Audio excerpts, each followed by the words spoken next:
अस्सलाम वालेकुम स्टूडेंट्स। आज हम पेपर जो सॉल्व करने जा रही हैं, दिस इज पेपर नंबर 4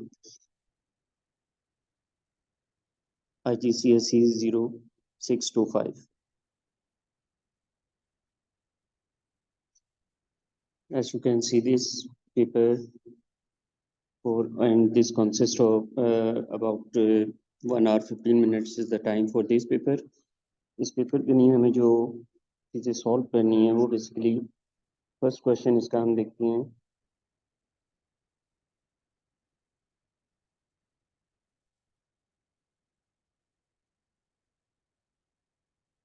इसके फर्स्ट क्वेश्चन में जो टॉपिक आ रहा है वो है basically mass volume density. Mass volume density के टॉपिक से ये क्वेश्चन रिलेट हुए हैं। इसमें सबसे पहले देखें, figure shows a sea weather balloon which is stationary. Stationary का मतलब होगा कि external and internal forces are equal, resultant force must be zero. वो कहते हैं state whether the overall density of the balloon and it's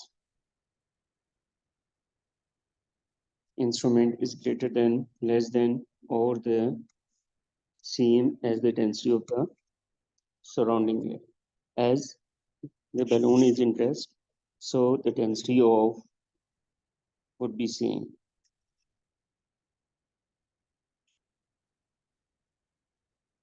उसके बाद दूसरे पार्ट में कह रहे हैं कि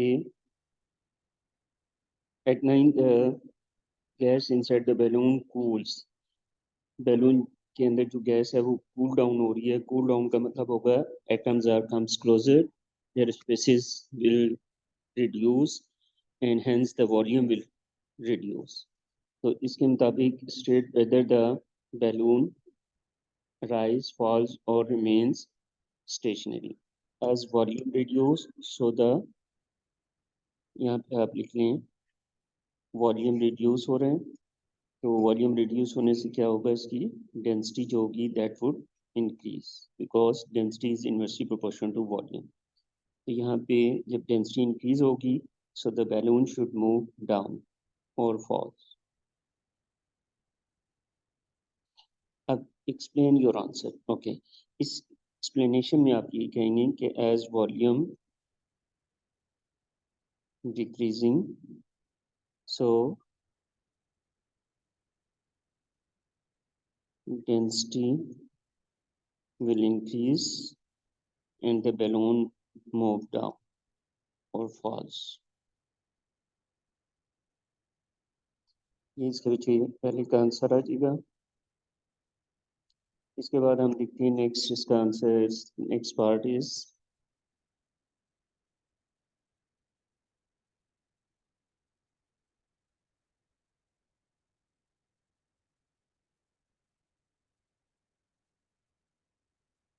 तो मैं पहले इरेज कर रहा हूँ।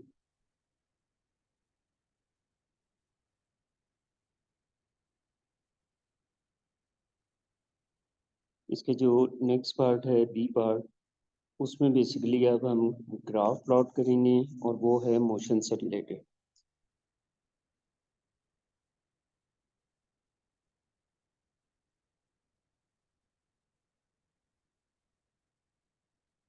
जी, ये देखिए नेक्स्ट पार्ट में उसने कहा है कि an object is released from the balloon, it start at rest. Rest से स्टार्ट होने का मतलब है कि अगर आप ग्राफ प्लॉट करेंगे so the graph should start from the origin and eventually reaches a constant speed पे पहुंच रहे हैं। तो अब ये समझ लें कि this is suppose to be free fall. Free fall में क्या होता है कि शुरू में ग्राफ स्ट्रेट लाइन आएगा, ओरिजिन से स्टार्ट होगा और उसके बाद कुछ देर के बाद ग्राफ, क्योंकि वेलोसिटी या स्पीड कांस्टेंट हो जाएगी, तो graph become parallel to time axis. तो इसका ग्राफ इस तरह से बनेगा, ओरिजिन से स्टार्ट करेंगे आप, स्ट्रेट लाइन होगी और फिर उसके बाद थोड़ा सा कर्व बनेगा और कर्व के बाद फिर पैरेलल टू टाइम एक्सिस हो जाएगा। अब वो कहते हैं state the values of the final acceleration, initial acceleration and final acceleration of the object. शुरू में जो एक्सेलरेशन होगा वो एक्सेलरेशन ड्यू टू ग्रेविटी होता है, इसकी वैल्यू होती है 10 मीटर पर second, that is g small. और पैसेज ऑफ टाइम, जैसे जैसे स्पीड इंक्रीज होगी, एयर रेजिस्टेंस भी इंक्रीज होगी, and at a certain time air resistance equal to weight of the body. अब जब एयर रेजिस्टेंस और weight of the body equal हो गए तो उनका रिजल्टेंट फोर्स जीरो हो जाएगा, आर माइनस डब्ल्यू जीरो होगा। जब रिजल्टेंट फोर्स जीरो हो जाए तो उसका जो एक्सेलरेशन है दैट बिकम जीरो। तो इनिशियल एक्सेलरेशन तो जी की वैल्यू होगी जो कि आपके पास होगी 10 मीटर पर सेकंड स्क्वायर, और फाइनल एक्सेलरेशन आपके पास ये होगा। तो यहाँ पे आप लिखेंगे इनिशियली इज 10 मीटर पर second square and final time और acceleration would be zero, because air resistance will increase with the increase in the speed। अब हम इसको भी erase करते हैं और नेक्स्ट क्वेश्चन पे चलते हैं।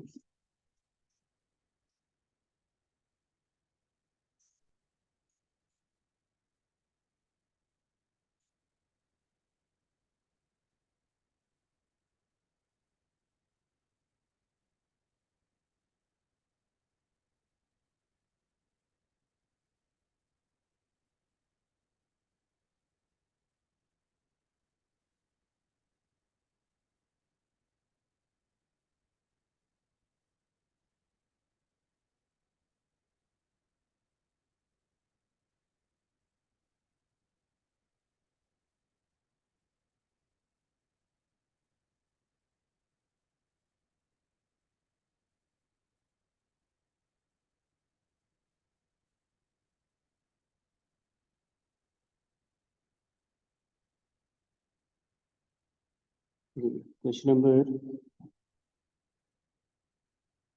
टू को हम पहले देखते हैं।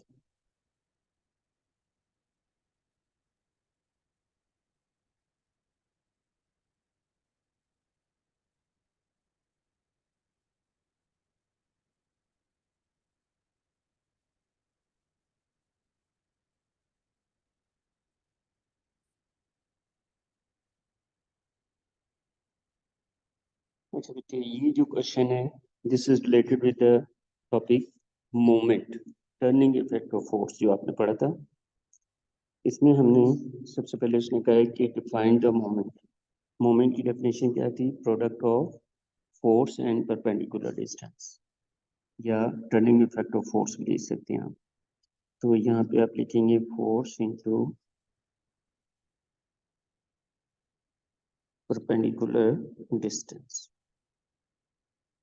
मैं थोड़ा सा सिंपलिक फॉर्म लिख रहा हूँ, आपने पूरा वर्ड लिखना है, परपेंडिकुलर डिस्टेंस। इसके बाद दूसरे पार्ट में कह रहे figure shows an object of negligible weight, the object is in equilibrium. Equilibrium का मतलब है कि इसके ऊपर कौन सा प्रिंसिपल अप्लाई होगा? Principle of moment. Principle of moment क्या था कि clockwise moment should be equal to anti clockwise moment.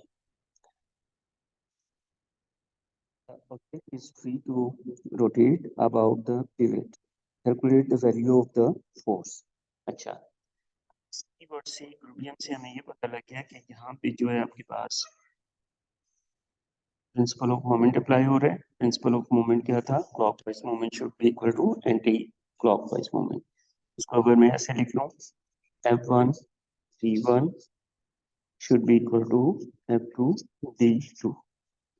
अब इसमें हमारे पास दो फोर्सेस है और दो डिस्टेंसेस हैं, और जो फोर्स हमने फाइंड करनी है उसके मुताबिक सबसे पहले हमने, आप ये ध्यान में रखें जब भी प्रिंसिपल ऑफ मोमेंट अप्लाई करेंगे तो सबसे पहले आपने एक पॉइंट फाइंड करना है, दैट इज कॉल्ड पिवट, कि ऑब्जेक्ट का पिवट कहाँ पे है। हमें ये पी पे नजर आ रहा है, और फिर उसके बाद हम फोर्सेस देखते हैं। एक तो उसका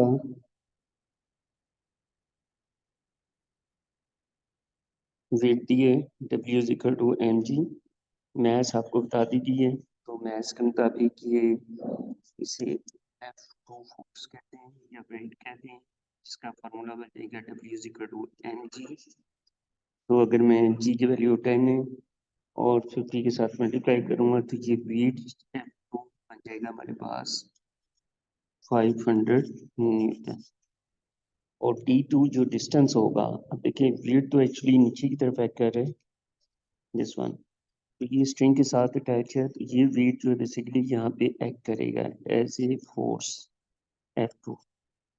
और इसका जो परपेंडिकुलर डिस्टेंस बनेगा P से, वो ये डिस्टेंस बन जाएगा, दैट इज D2। और अननोन फोर्स आपके पास, इसको हम कह देंगे F1, और इसका जो डिस्टेंस होगा पिवट से, वो D1 हो जाएगा। अब हम ये वैल्यूज इसमें पुट करेंगे, F1 D1 मतलब F इंटू 12 और F2 फोर्स इज 500 और इसका जो डिस्टेंस आ रहा है वो आ रहा है 20। अब इसको हम सॉल्व कर लेते हैं। 500 multiplied by 20, that is 10,000 divided by 12। इसको आप सॉल्व करेंगे तो ये अननोन वैल्यू आ जाएगी फोर्स की।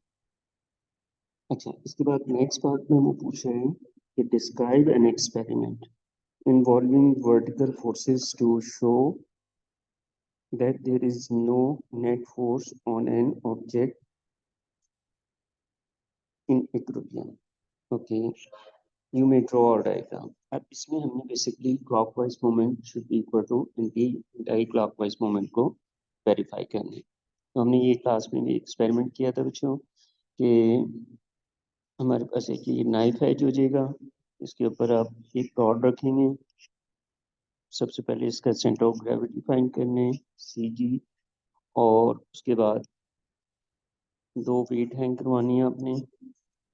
लेट्स सपोज एक को हमने ले लिया W1 और एक W2, और इनके डिस्टेंसेस ये D2, ये जो पॉइंट होगा this is suppose to the pivot, और इसका डिस्टेंस जो होगा इसको हम ले लेंगे D1। अब आपने डिस्क्राइब यूँ करना है कि नंबर 1 पॉइंट पे आपने लिखना है we will take a uniform metre rule. दूसरे पॉइंट पे आप ये लिखना है कि find the centre of gravity.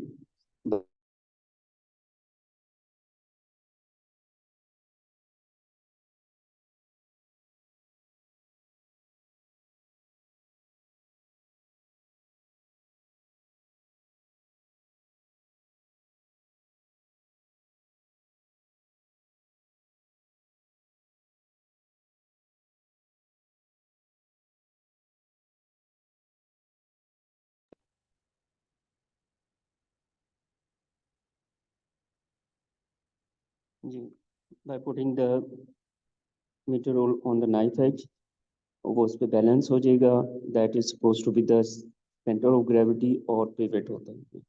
Then we will hang two weights W1 and W2 and adjust their position until this meter rule is balanced. ये तीसरा point हो जाएगा कि we will hang the different weights